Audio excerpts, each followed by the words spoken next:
Hello and welcome to News9 Facebook Live with me, Adarsh Vepachedu. Amid the pandemic and particularly during the lockdown, our over-dependency on social media applications and handheld devices came to the fore.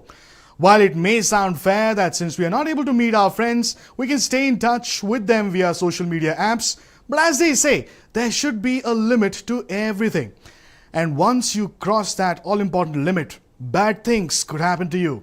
In the latest, a study carried out in Himachal Pradesh has indicated that college students are getting sleep disorders due to excessive social media usage.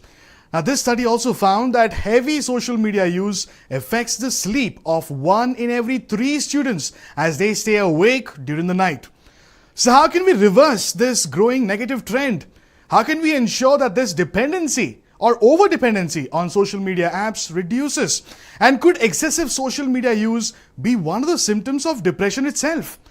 To answer some of these key questions, we have with us Dr. Sharmita Krishnamurthy, who is a public health expert in the area of mental health and a mental health educator herself, joining us on the program. Many thanks, ma'am, for taking time out and for speaking to us. Now, as per this study, 32% students admitted that social media use is the main reason for sleep disorders that they are facing, and that they are also saying that excessive social media use is leading to the students spending lesser time with their parents. My question is, are students these days becoming more social than real? Your thoughts on that, please. Thanks, Adarsh. Yes, very much. The research, whatever you have shared, is actually kind of adding to the echoing a growing body of research, what is already done globally. And definitely social media has a huge impact on mental health. And this research has only added more evidence to it. And considering the current situation we are facing in, where we are full-time on the social media. We are forced to be full-time on the social media. It's just not about the adolescents or the young adults or the children. Even for the matter of fact, even parents are there, most True. of the time on the social media. So it's like, you are there and I am also there. Both of us are there on the social media. True. And literally a lot of times even within the, 4 walls, they interact with each other on the social media. We see that happening actually, really in life. So the question of real interaction versus real interaction, has thinned down significantly. And there is this concept called FOMO, which is, fear of missing out. True, it is yes. actually a real psychological fear that, you're not there constantly on the social media where so many things are shared. You're being left out. And experts say that, social media actually makes this FOMO worse, this fear of missing out. And now that everybody don't go to college or they don't go out, they are not there on the social media, they feel as though, a significant chunk of their life has been, taken off.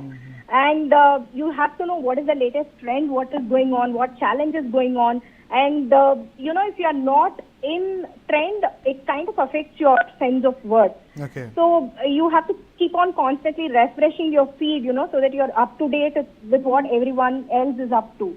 And this is a very strong sign that, you are having a case of FOMO.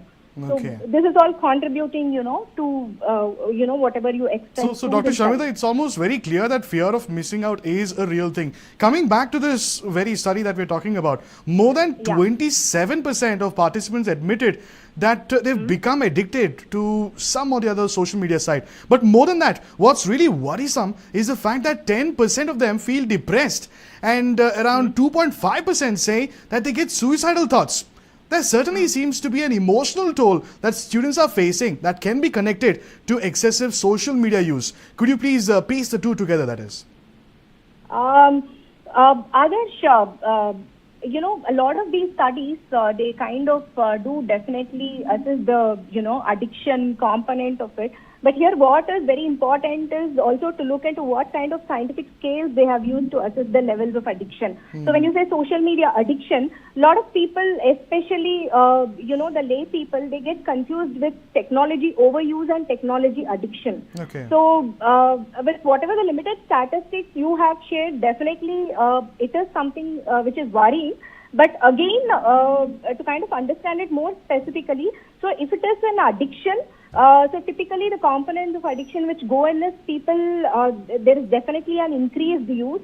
There is an inability to stop using, that is cut back on your use.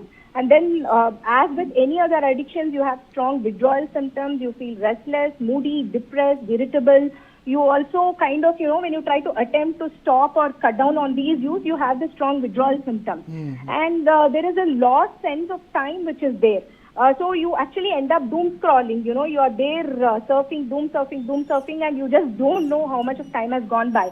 And you're also preoccupied completely, that you're not able to, it is affecting your day-to-day function. And you also get involved in risky behaviors.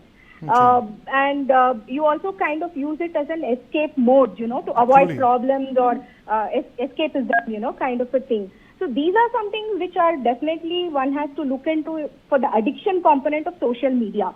So if you have to say someone is addicted to social media, these components should be there. Otherwise, it is more safer to use that term. It is probably overuse, which is happening.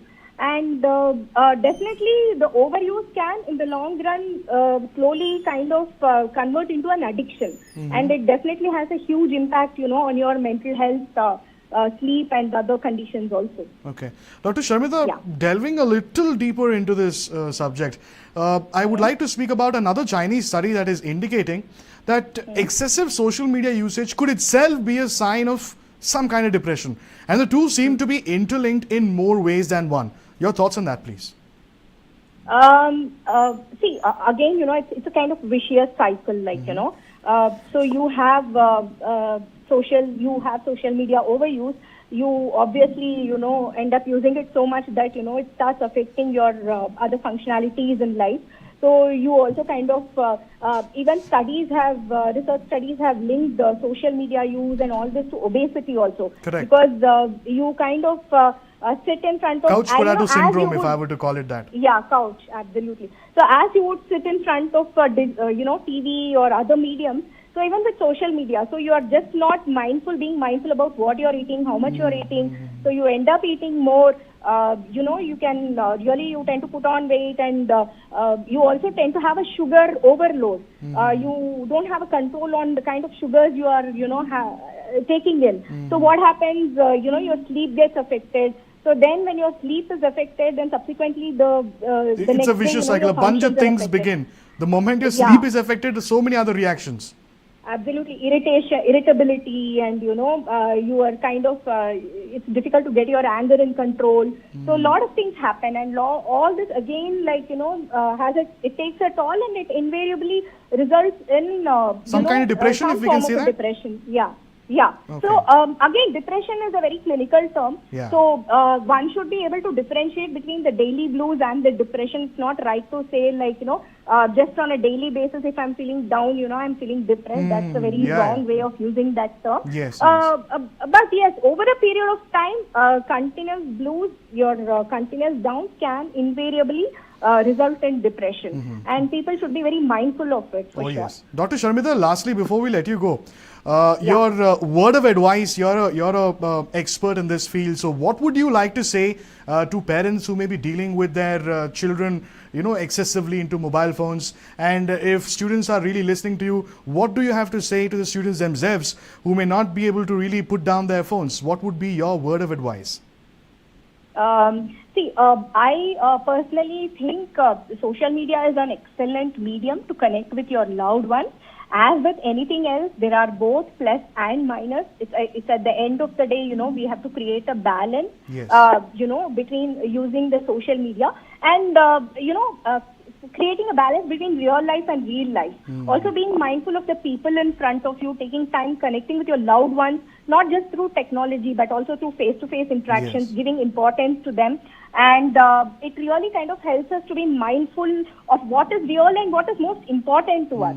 And connect with our loved ones, not only through social media channels, otherwise also. And for parents, very important, parents have to control their own social media use before they can have a control over their children's social media use. Because at the end of the day, children mirror their parents. Truly. They are just a reflection of us. So that is very important. And setting very clear boundaries for children, especially if their sleep is suffering, that is something very important. And taking interest, parents taking time out, taking interest and asking them, speaking to them, also sitting with them, watching what they're doing, being with them, and just not being against what they are doing, but being mindful of what they are doing and kind of taking them through the process, I think definitely helps the That children. itself could really go a long way indeed in ensuring that bond between parents and children, and that really is the beginning for things to go right. Many thanks, Dr. Sharmita, for joining us and for sharing with us your insights on a couple of the new studies that are really going ahead and linking excessive social media usage